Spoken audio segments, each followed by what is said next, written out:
Buenos días a todos. Iniciamos esta sesión ordinaria de la Comisión de Legislación, Codificación, Justicia y Trabajo.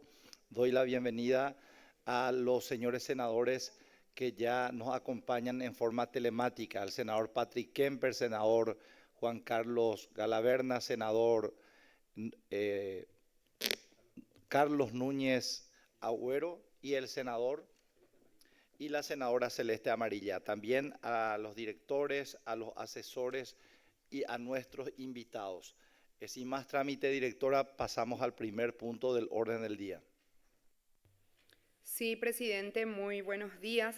El primer punto es el proyecto de ley marco del derecho humano a la alimentación adecuada en la República del Paraguay, presentado por la senadora Blanca Ovelar, la senadora Esperanza Martínez y los entonces senadores Amado Florentín, Pedro Arturo Santa Cruz y Gilberto Apuril, senador. Este proyecto ya había sido tratado hace 15 días en la Comisión de Legislación, se postergó a moción de los miembros a fin de invitarle y escucharle a la proyectista, a la senadora Blanca Ovelar, y también a representantes de la Dirección Nacional de Vigilancia Sanitaria y del Instituto Nacional de Alimentación y Nutrición, INAM, que se encuentran presentes representantes. Presidente, tiene a su cargo el doctor Jorge Coronel, si le parece, para que dé una explicación nuevamente del proyecto y le escuchamos a los Muchas invitados. gracias, directora. Adelante, doctor Jorge Coronel, asesor de la comisión. Muchas gracias, señor presidente. Buen día a todos los presentes.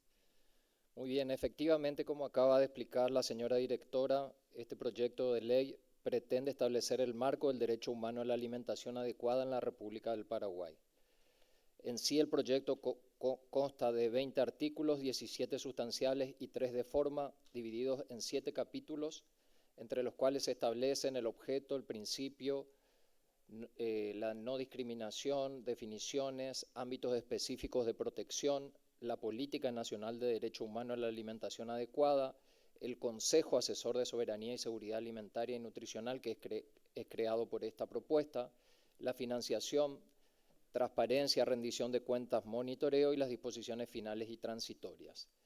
En sí, en términos generales, la propuesta pretende proponer un marco legal integral para garantizar, proteger y hacer efectivo el derecho a la alimentación adecuada en Paraguay, contemplando que el mismo deberá ser garantizado a través de políticas públicas, en este caso transversales, que hagan efectiva tal garantía y previendo una estructura de gobernanza interinstitucional a través de un órgano que es creado por la propuesta, que sería el Consejo Asesor, previendo, entre los principios elementales, la equidad y sostenibilidad de un sistema que deberá ser implementado a partir de decisiones que se adopten en términos de política en alimentación, pero respetando la soberanía alimentaria de los campesinos y otras personas que trabajan en las zonas rurales, quienes contarán con derecho a definir sus propios sistemas agroalimentarios.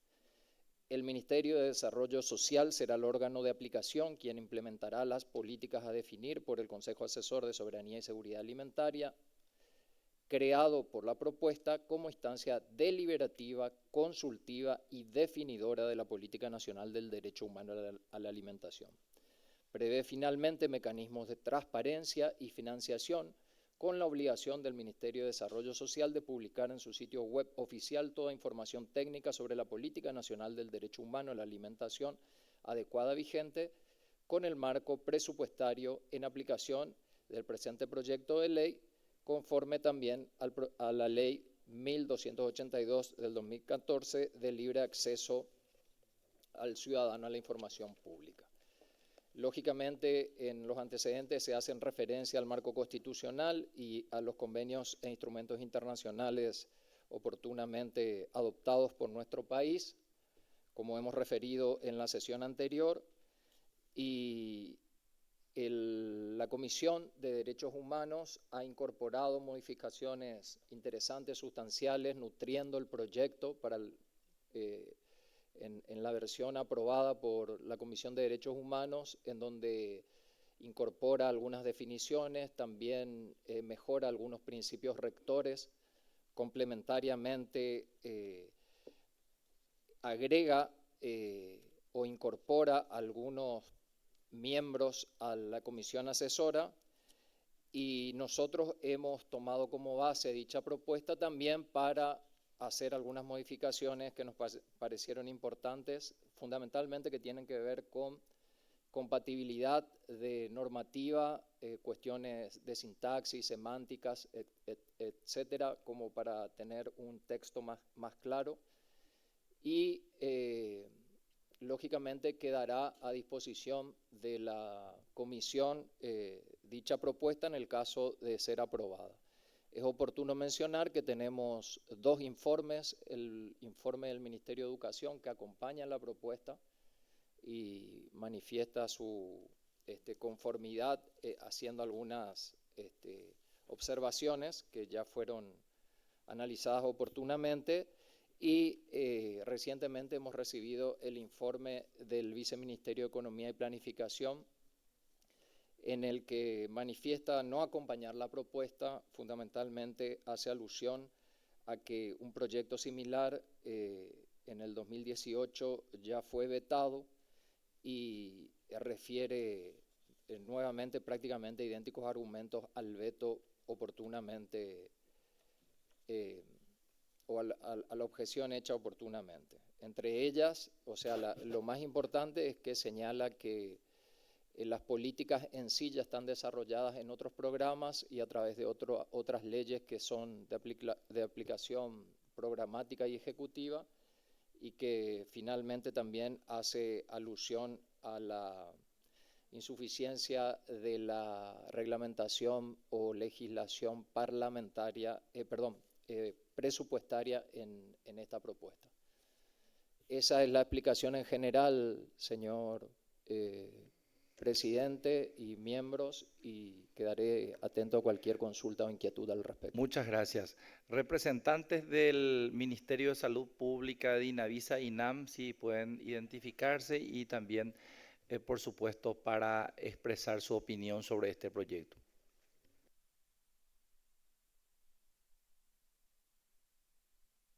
Buenos días, licenciada Geraldine Morini, del Instituto Nacional de Alimentación y Nutrición, dependiente del Ministerio de Salud Pública y Bienestar Social.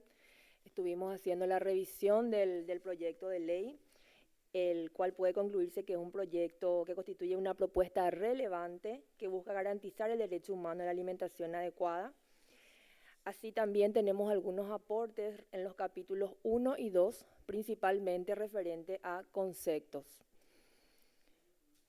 Con respecto al artículo 4, en el inciso A, la definición de adecuación fue revisada y se propone modificar por el concepto utilizado en las guías alimentarias del Paraguay, que reza lo siguiente: la adecuación implica que la alimentación debe adaptarse a las características de cada persona, como edad, sexo, actividad física y estado de salud, considerando también factores culturales y socioeconómicos.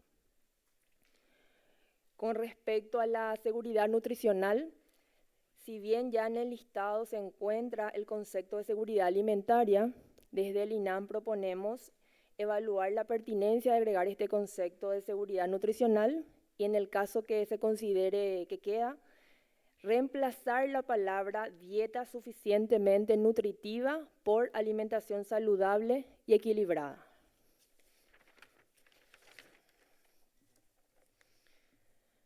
Así también proponemos modificar el concepto de soberanía alimentaria, que se encuentra en el artículo 4, inciso E, por el siguiente concepto: el derecho de un país a definir sus propias políticas y estrategias sustentables de producción, distribución y consumo de alimentos que garanticen el derecho a la alimentación sana y nutritiva para toda la población, respetando sus propias culturas y la diversidad de los sistemas productivos, de comercialización y de gestión de los espacios rurales, que es una definición de la FAO del año 2012. Y con respecto a la definición del inciso H, inocuidad, se sugiere la siguiente definición: es la garantía de que un alimento no causará daño al consumidor cuando el mismo sea preparado o ingerido de acuerdo con el uso a que se destine.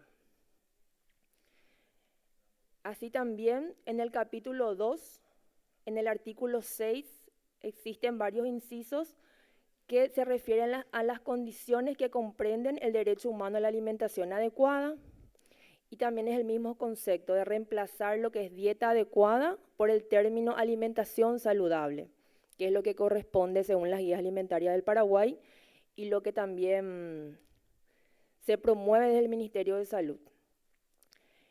Y el término agua limpia por agua segura o agua potable.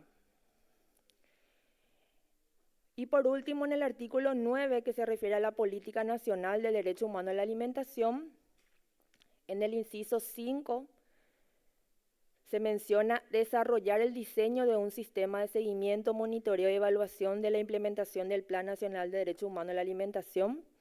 Se sugiere hacer un ajuste en la redacción, de diseñar un sistema de monitoreo y evaluación, con lo que sigue, ¿verdad?, para la implementación del Plan Nacional de Derecho Humano a la Alimentación. Así también muy importante comentar que para que las disposiciones sean efectivas, es fundamental que todas las instituciones involucradas asuman un compromiso real con la implementación y que en este listado de lo que es CASAN se pueda hacer la actualización correspondiente de los términos de las diferentes dependencias que la incluyen.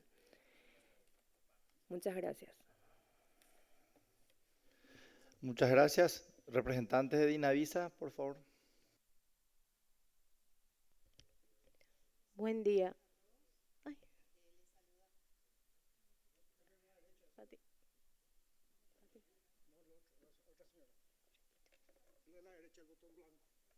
Okay. Okay. Buen día. Buen día. Solo para aclarar, en el Ministerio de Salud Pública, INAM, el trabajo que nosotros habíamos realizado es sobre el proyecto original. Como hemos visto acá, este proyecto tuvo modificaciones. En ese sentido, estas observaciones se habían hecho ya en un principio a raíz de la evaluación de ese primer proyecto, por lo que no estamos teniendo el documento actual y no sabemos si estas sugerencias que en su momento se habían realizado se encuentran ya incorporadas a este proyecto que ahora están presentando. Eso queríamos dejar en claro. Y como se darán cuenta, las sugerencias se refieren específicamente a conceptos. En cuanto al marco regulatorio de fondo, no se han realizado, o sea, no se encuentran reparos para lo regulado. Muchas gracias. Gracias a usted, señora. Adelante, por favor.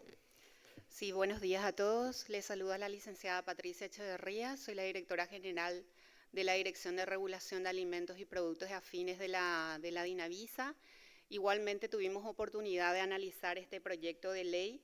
De hecho, el mismo establece lineamientos orientados a la garantía del derecho humano a la alimentación adecuada, que está en concordancia con la Constitución Nacional, los tratados internacionales que están ratificados por Paraguay y los Objetivos de Desarrollo Sostenible, por lo que técnicamente la Dinavisa considera necesario contar con un marco legal que pueda abordar este derecho. Eso en primer término, celebramos este proyecto de ley. Por otro lado, tenemos sí algunas observaciones que nos gustaría señalar, en particular lo que hace al artículo 12 sobre la conformación del Consejo Asesor de Soberanía y Seguridad Alimentaria y Nutricional CASAM. En ese sentido, ya que los artículos 5 y 6 reconocen expresamente la inocuidad alimentaria como un componente esencial del derecho a la alimentación adecuada, creemos pertinente que la reglamentación incluya la participación en este Consejo de la Dirección Nacional de Vigilancia Sanitaria, de la Dinavisa, teniendo en cuenta la responsabilidad de Dinavisa de regular, autorizar y fiscalizar los productos de uso y consumo humano, garantizando de esta manera la inocuidad de los alimentos disponibles para la población, conforme a la normativa nacional y los estándares internacionales que están vigentes. Entonces, en ese sentido, consideramos pertinente la inclusión de la Dinavisa en el marco de la conformación de este Consejo. Por otro lado, y no menos relevante, al igual que me precedieron las compañeras del INAM, consideramos necesario la incorporación en el artículo 4, en donde hablamos de las definiciones a lo que se refiere a una alimentación adecuada. Es importante que los conceptos estén claros en la ley, de manera a que posteriormente a la reglamentación facilite la interpretación y la aplicabilidad. En ese sentido, sugerimos la inclusión de la definición de alimentación adecuada. Voy a referirme a ella. Se refiere a un patrón alimentario que proporciona todos los nutrientes esenciales en las cantidades necesarias para mantener la salud y el bienestar de las personas, considerando factores como edad, sexo, nivel de actividad física y estado fisiológico. No solo se trata de cantidad, sino también de la inocuidad, calidad, variedad y equilibrio de los alimentos que se consumen. Entonces, esos son los aportes que traemos aquí a la mesa y esperemos que sume. Muchas gracias. Muchas gracias. ¿Algunos colegas que quieran opinar sobre el tema? Adelante, señora, si se presenta y manifiesta también a qué institución representa y la postura sobre el proyecto. Buenos días, un saludo para todos. Soy la doctora Susana Sánchez, coordinadora del Comité de Nutrición de la Sociedad Paraguaya de Pediatría, y en esa línea fuimos convocados hoy, lo cual agradecemos. Tuvimos oportunidad de leer digamos, la propuesta. Nos interesa muchísimo como ciudadanos responsables de este país que exista una ley, la cual hace tiempo estamos realmente detrás. O sea, estamos hace más de 20 años tratando de tener una ley marco que englobe todas las políticas relacionadas con el área de la alimentación y de la nutrición. Lastimosamente no se ha dado, y ojalá que esta vez salga adelante esta propuesta. Sí tendría algunas consultas al respecto. En primer lugar, bueno, nos surgió la duda de por qué la OPACI, por ejemplo, está en la lista de los integrantes del CASAM y no está por lo menos explícitamente en la lista un representante de la academia, por ejemplo, ¿sí? De las universidades afines al área, ¿sí? Creo que es importante siempre tener esa devolución. Posiblemente en la última línea en la que dice que el CASAM va a convocar a quienes ellos consideren necesario, podrían entrar, pero creo que sería importante que estuviera alguna instancia que no sea dependiente, digamos, del Ejecutivo, como para dar siempre una devolución más técnica, ¿verdad?, al respecto. Y también podría incluirse a las sociedades científicas. Por otra parte, quisiera respetuosamente sugerir que ya en la redacción explícitamente se coloque quién va a realizar o coordinar la reglamentación de esta ley. Yo no sé si en la versión que ustedes mencionaron que ya tiene algunas modificaciones, eso está también incluido. Por otra parte, también quisiera sugerir que se incluya quién va a ser, o sea, qué instancia va a ser la encargada de realizar el monitoreo del cumplimiento de esta política y quién va a coordinar la elaboración del plan. Así es que, bueno, esas cuestiones creo que están un poco, porque muchas veces, muchas leyes salen, digamos, se aprueban, pero quedan en el escritorio porque no se designa, por las experiencias que hemos tenido nada más. Nos permitimos hacer esas sugerencias muy respetuosamente a fin de que esto se haga efectivo y no quede en el papel. Entonces, ese sería nuestro aporte para esta, más allá de lo que ya las compañeras mencionaron desde el punto de vista técnico, ya no voy a reiterar eso. Muchas gracias. Muchas gracias. ¿Algún colega senador que quiera hacer uso de la palabra para hacer algunas consultas antes de despedir a nuestros invitados.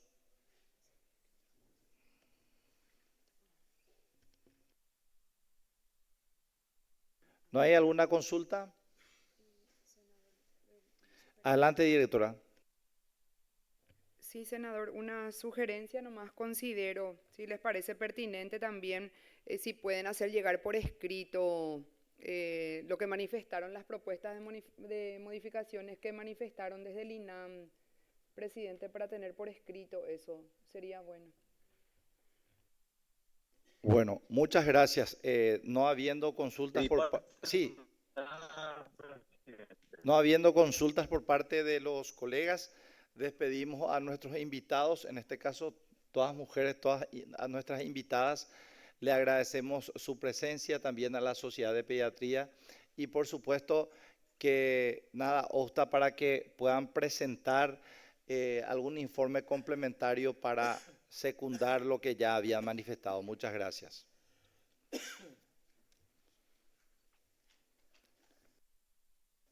A consideración de los colegas, el dictamen de aprobación con modificaciones sugerido por la comisión.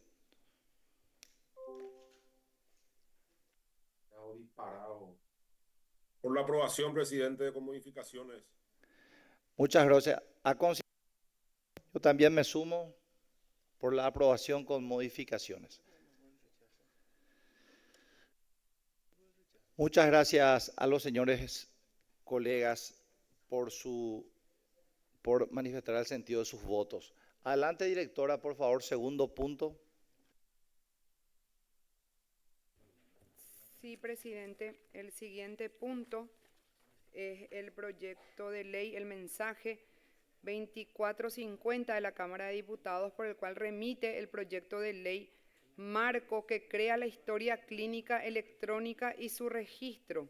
Este proyecto también fue presentado en la Cámara de Diputados, fue girado además a las comisiones de Salud y de Ciencia y Tecnología, que se encuentra pendiente, tienen en sus respectivos órdenes del día para esta semana, presidente, y tiene a su cargo el doctor Francisco Viveros.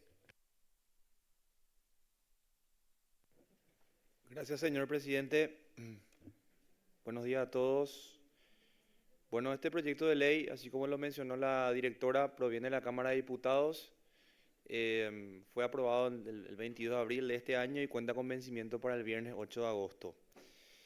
Este proyecto establece la creación de la historia clínica electrónica ya como un registro digital único, cronológico, obligatorio y de propiedad del paciente. Este registro documentará toda la atención médica recibida en instituciones públicas y privadas de salud. Aquí si puedo pedir a técnica para que pueda proyectar el cuadro, entonces está el proyecto aprobado y también está las modificaciones introducidas por la Comisión de Tecnología. Se crea además en este proyecto un Registro Nacional de Historias Clínicas Electrónicas, el cual será administrado por el Ministerio de Salud Pública y funcionará como plataforma centralizada para garantizar la interoperabilidad, seguridad, accesibilidad y sostenibilidad del sistema. La normativa también incorpora definiciones claves relacionadas con la historia clínica digital, la interoperabilidad de sistemas, los estándares técnicos internacionales y la protección de datos sensibles, de conformidad con la legislación de protección de datos. Se exige que la historia clínica cumpla con requisitos de inviolabilidad, confidencialidad, integralidad y también durabilidad de la información. Asimismo, se garantiza la posibilidad de transporte e impresión de la historia clínica para el paciente mediante mecanismos seguros.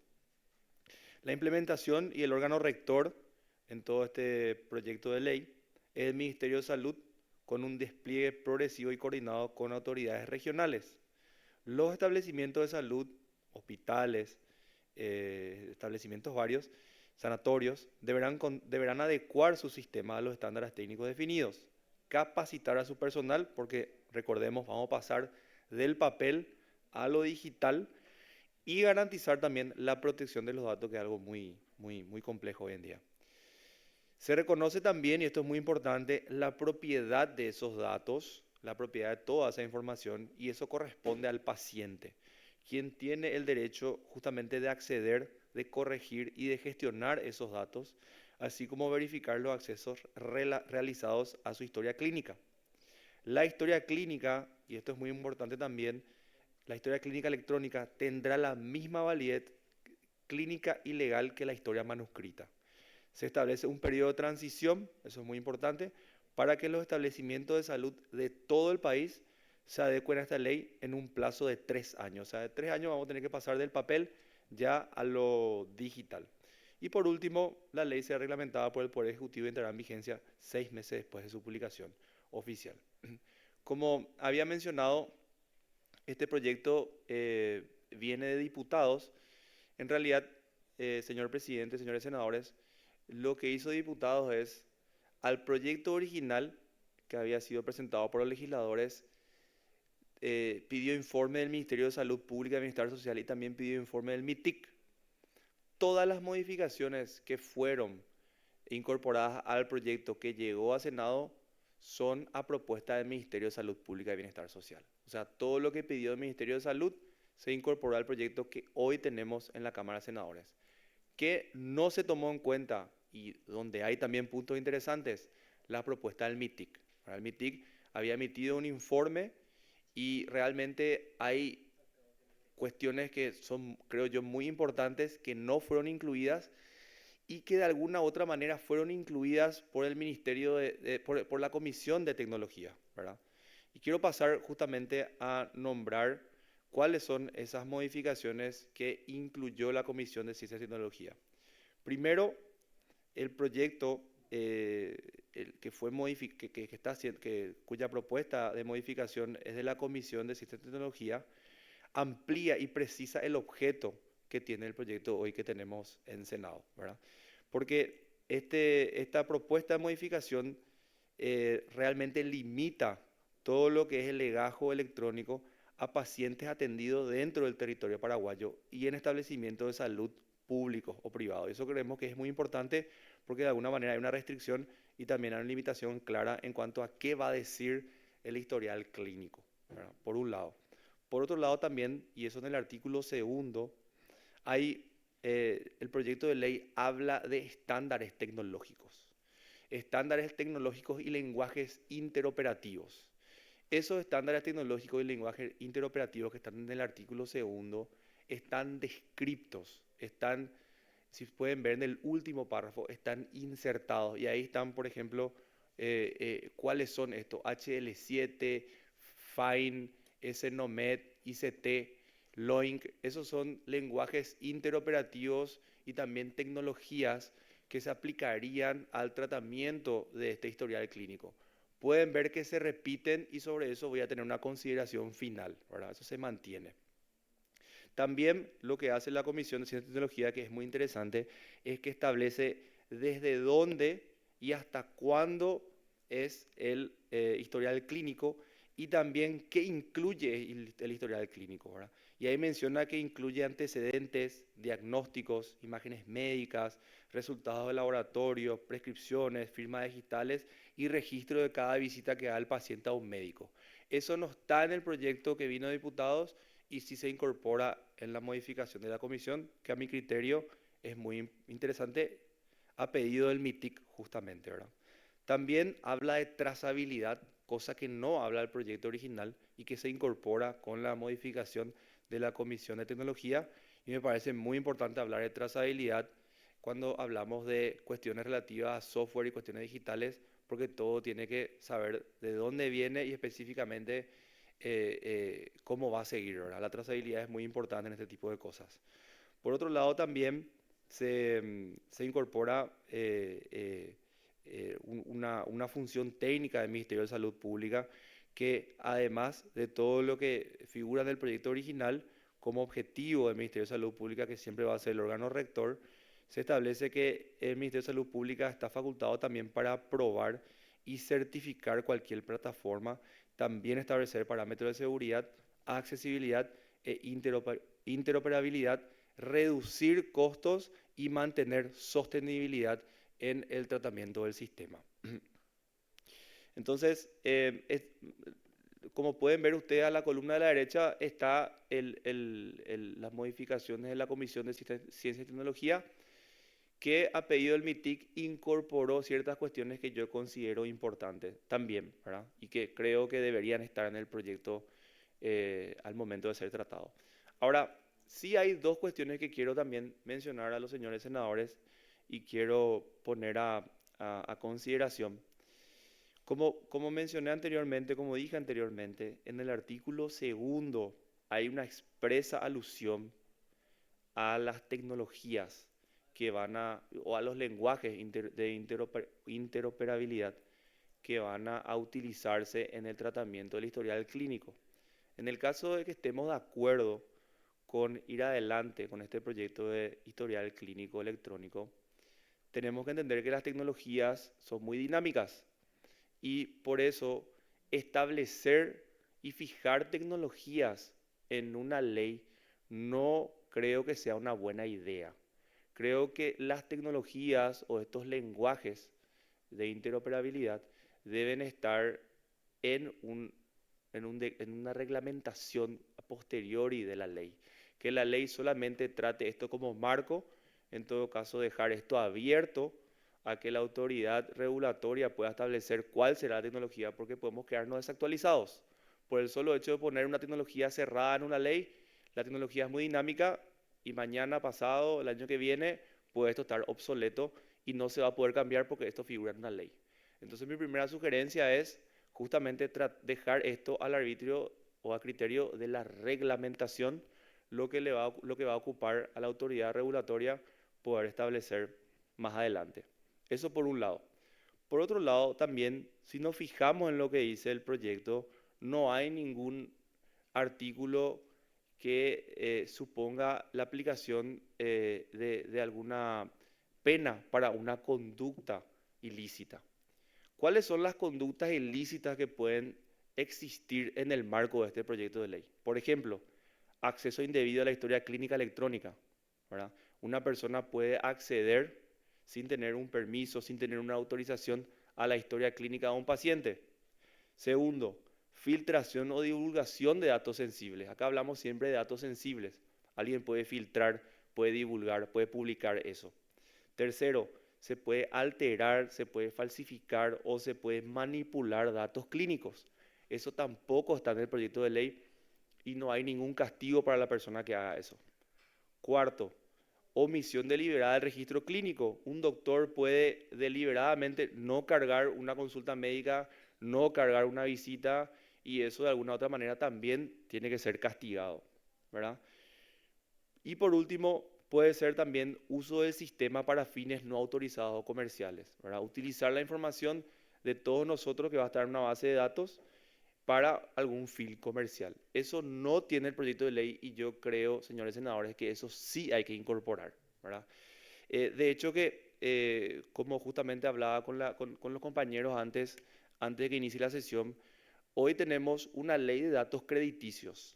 La ley de datos crediticios, de hecho, castiga a aquellas instituciones o a aquellas personas que publiquen esos datos, que no actualicen esos datos, que malintencionadamente no carguen o borren esos datos. Entonces, como mínimo, tratando de datos crediticios, nosotros acá tratando de datos sensibles, tenemos que tener un marco punitivo, por un lado. Y por otro lado, también hay un proyecto de ley que ahora está en la Cámara de Senadores, que es de protección de datos personales. Ahí también se tratan los datos sensibles, o sea, los datos de la salud de las personas, y sí se establece ya un marco punitorio mucho más estructurado, mucho más amplio, y de hecho que se crea una agencia que se va a encargar de perseguir a las personas o a las instituciones que no respeten las normas o los estándares para el tratamiento de los datos sensibles. Entonces, en conclusión, yo creo, señores senadores, en primer lugar, creo que las modificaciones que ha propuesto la Comisión de Ciencia y Tecnología son bastante acertadas, pero yo creo que no hay que incluir las tecnologías en el texto del proyecto de ley, hay que dejar para un documento, para un acto normativo posterior, una reglamentación, un decreto o lo que sea. Y segundo, que hay que establecer un marco punitivo, o sea, hay que castigar porque este proyecto de ley puede generar ciertas conductas ilícitas con graves perjuicios para los pacientes, para los consumidores, para toda la ciudadanía. Como vence el viernes 8 de agosto, perdón, quizás podríamos también hacer una mesa de trabajo y trabajar en conjunto con todas las demás comisiones. Queda a su criterio, señores senadores. Muchísimas gracias. Muchas gracias, doctor. No sé si el senador Patrick Kemper quiere opinar sobre este tema. ¿Qué tal, presidente? ¿Cómo estamos? Sí, estaba escuchando atentamente. Nosotros recibimos ayer el parecer de MITIC y BCP también propone, bueno, otras instituciones también proponen varias modificaciones. A nosotros nos gustaría poder posponer, presidente, por una semana. Creo que esta semana se puede hacer una mesa de trabajo, seguramente jueves o viernes de mañana, de modo a poder tener una versión más ajustada y mejor analizada. Pero también en paralelo, presidente, gran parte de lo que estaba diciendo el asesor ya estaría subsanado con una aprobación del proyecto de ley de datos personales que tenemos también pendiente. De hecho, lo vamos a tratar hoy y si no llegamos a emitir dictamen hoy, no va a pasar de la semana que viene, donde sí ya se contemplaría varios de los agujeros que estaba explicando en cuanto a lo que es posible filtraciones de datos. Entonces, presidente, estuvo bien explicado, pero yo quisiera pedirte y poner a consideración de los demás miembros que posterguemos una semana o 15 días, si querés, para no sobreencimar con datos personales que ya estamos listos para poder emitir dictamen o a reventar la semana que viene. Y si te parece bien, este proyecto postergar 15 días, si da el plazo, no escuché cuándo tenemos sanción. Entonces, 8 de te agosto, pediría... senador, sanción. no tenemos. Una semana no tenemos. Una semana, entonces, presidente, nos comprometemos a tener listo. Le vamos a invitar ahí también a la gente de la Comisión de Legislación y otras comisiones para poder hacer una mesa de trabajo jueves o viernes, de modo a poder tener todo ajustado y poner a consideración tuya y de los miembros en la sesión del lunes que viene de nuestra comisión, presidente. Es una moción. Muchas gracias, querido senador. Senador Luis Petengil. Gracias, presidente. Buen día a todos los senadores que estamos participando personal y telemáticamente, y a todos los asesores.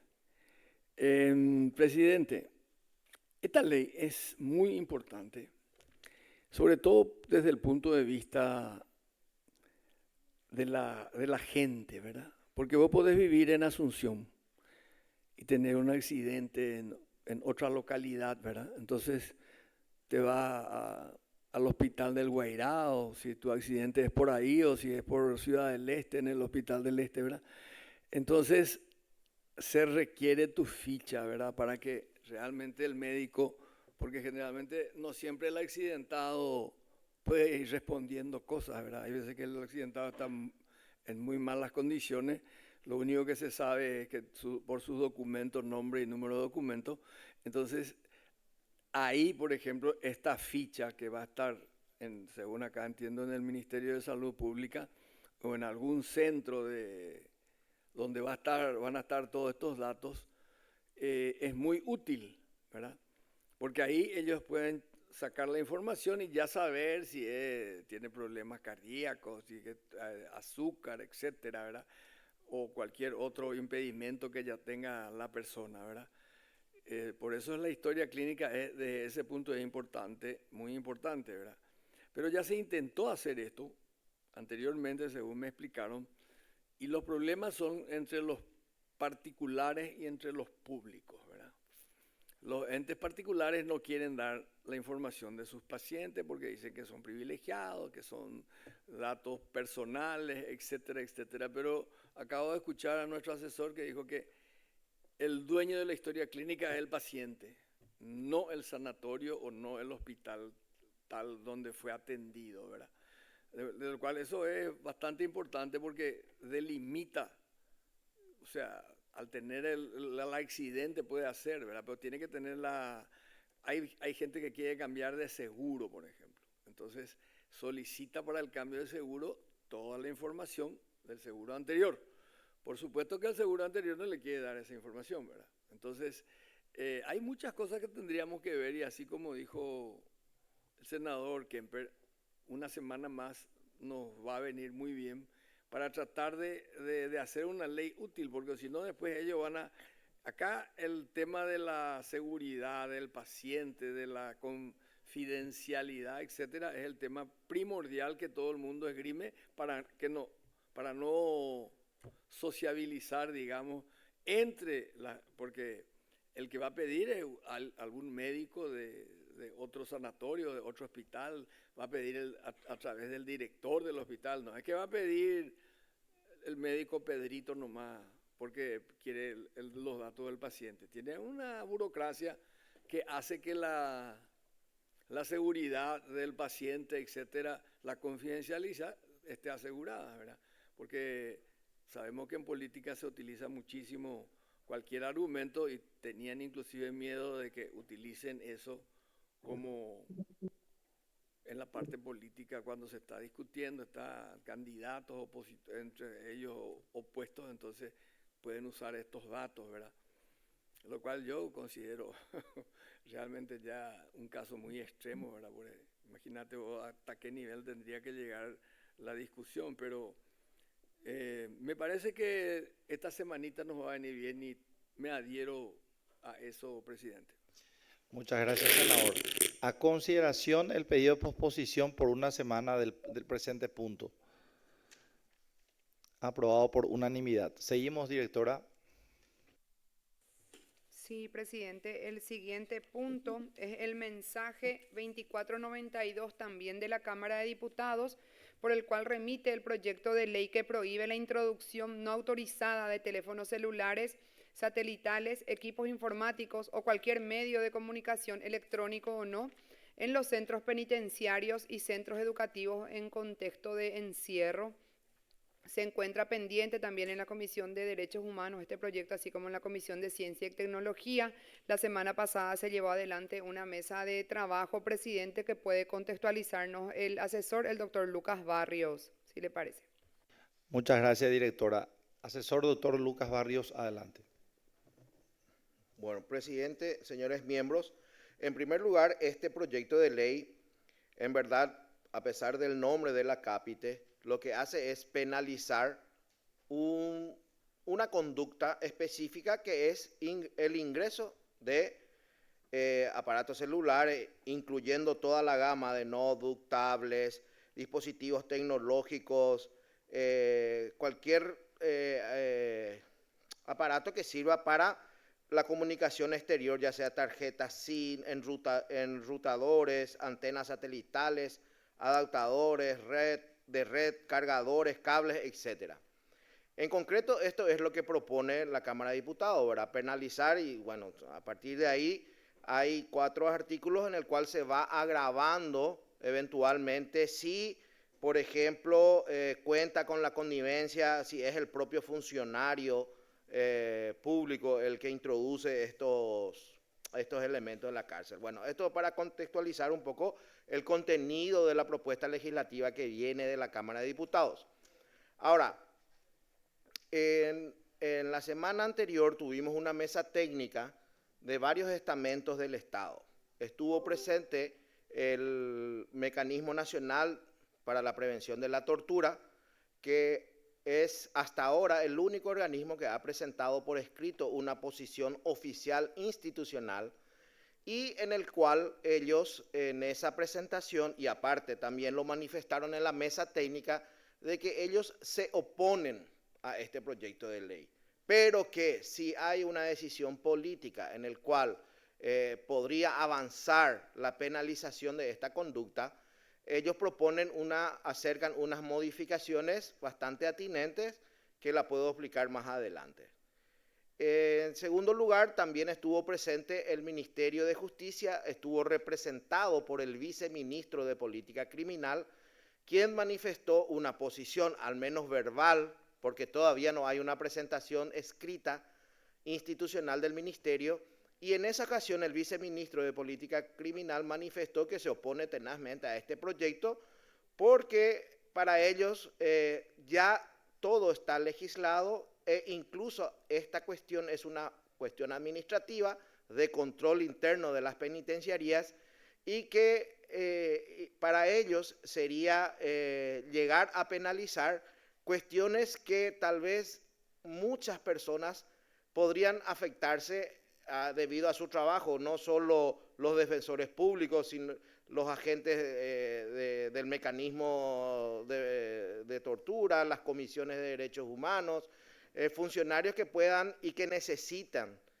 ingresar ahí. Por lo tanto, para la versión oficial que dio en ese momento es que pedía, digamos, de alguna manera el rechazo del proyecto de ley. También estuvo presente un representante del Ministerio del Interior que manifestó en la misma línea del Ministerio de Justicia esa misma posición. Acto seguido también habló el representante del Ministerio de la Defensa Pública, porque vino el director de Derechos Humanos del Ministerio de la Defensa Pública, que también ha manifestado que a ellos les preocupa este proyecto de ley, porque para ellos dificultaría el trabajo de los defensores públicos, ¿verdad? Al castigar penalmente un hecho punible, básicamente sería un delito de mera conducta, porque lo que se penaliza en el contexto de este proyecto de ley es la simple introducción, sin saber eventualmente qué se va a hacer con ese aparato, si va a ser para delinquir o va a ser para otras cuestiones personales. Entonces, el Ministerio de la Defensa Pública, a través de su director de Derechos Humanos, manifestó que se opone. También estuvieron presentes representantes del Ministerio Público. Las fiscalas de Derechos Humanos vinieron y han manifestado en esa mesa técnica la misma posición. Verbalmente, estos últimos, porque ninguna de las instituciones hicieron una presentación escrita. La única presentación escrita, reitero, es la del Mecanismo Nacional de Prevención. Entonces, señores, lo que puedo informar es que estas instituciones vinieron a la mesa técnica y han manifestado esta posición de rechazar el proyecto de ley para que siga estando conforme a las legislaciones vigentes y a las faltas administrativas consideradas dentro de ya los reglamentos vigentes de las penitenciarías. Nada más, presidente, de momento. Gracias, doctor. Para informarle a la comisión que estamos solicitando de vuelta a los respectivos ministros y también a la Fiscalía General, al Ministerio de la Defensa Pública, que acerquen esa postura por escrito para conocimiento de la comisión y del pleno. Adelante, senador Luis Petengil. Gracias, presidente. Independiente, estoy de acuerdo que se hagan estas mesas de trabajo y discutamos un poco más, ¿verdad? Lo que yo opino nomás es que acá ya tenemos en el acápite, ya tenemos nuestra ley ya no tiene utilidad, ¿verdad? La introducción no autorizada. Evidentemente, ¿quién va a autorizar? Uno de los perros, entonces estamos hablando al pedo, hacemos al pedo la ley. Yo diría la introducción de teléfonos celulares, punto.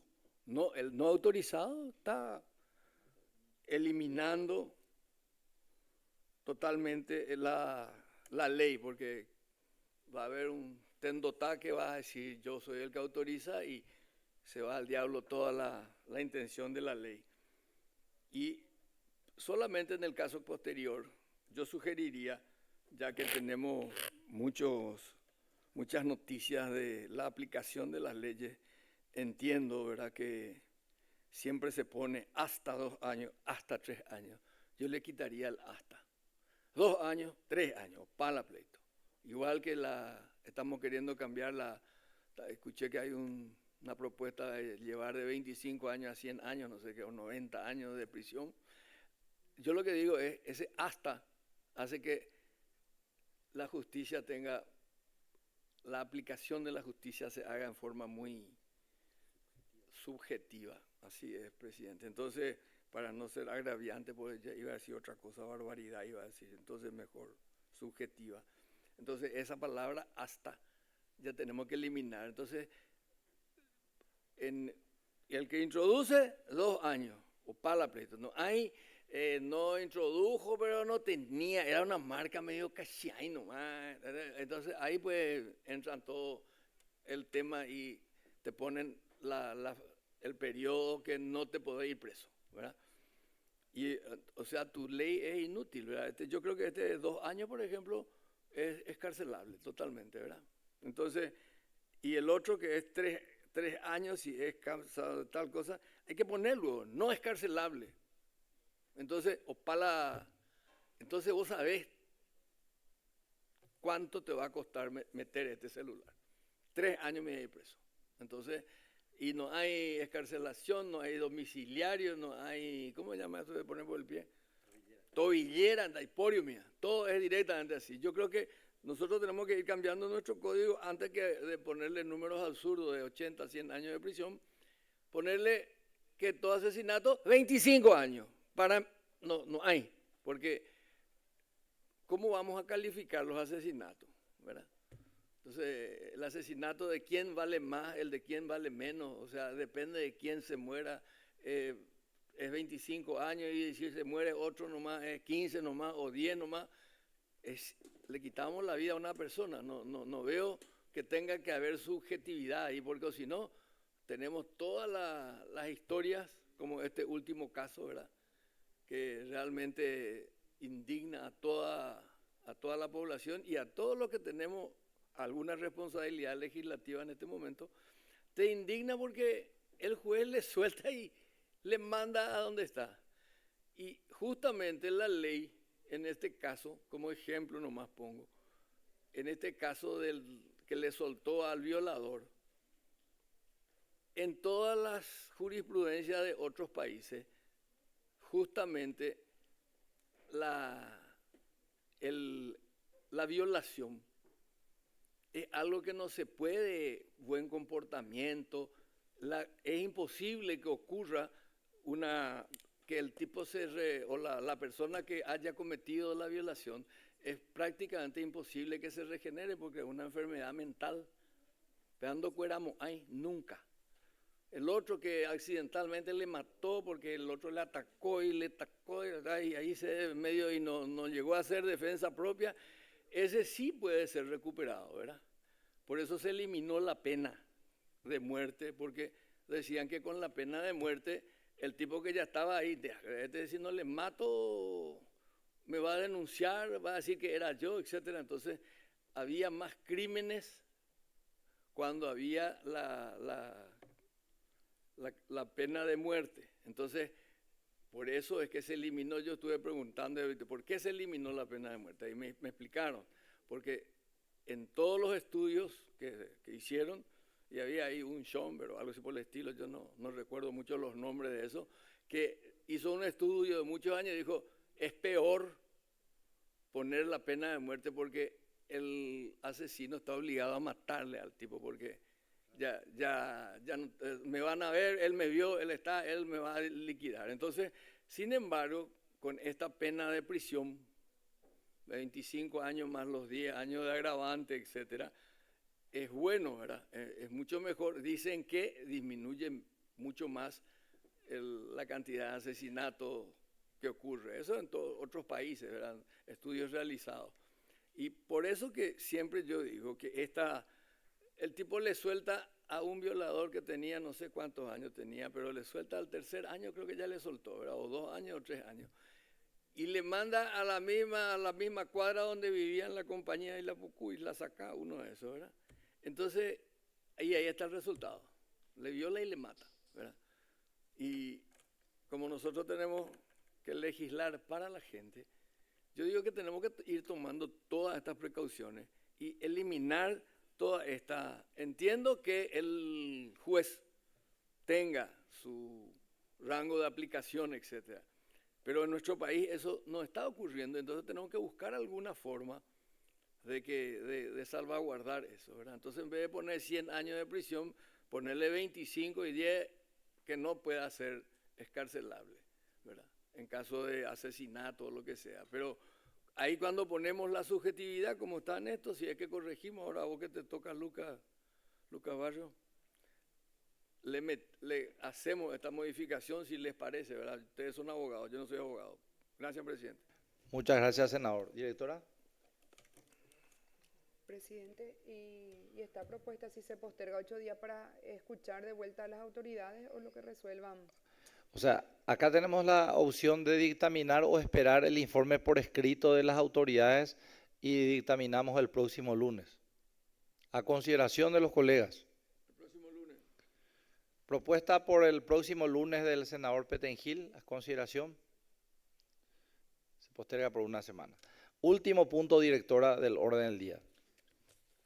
Sí, presidente, el último punto es el proyecto de ley que establece un sistema nacional prioritario de becas para tecnicaturas con salida laboral, regula la publicidad educativa y promueve la vinculación entre la oferta académica y la demanda del mercado laboral. Fue presentada por el senador Enrique Salim Busarquis, presidente. A la fecha no tenemos aún informes, se solicitaron los informes respectivos a las distintas instituciones. También consultamos con la Comisión de Cultura, que es la comisión rectora en este tema.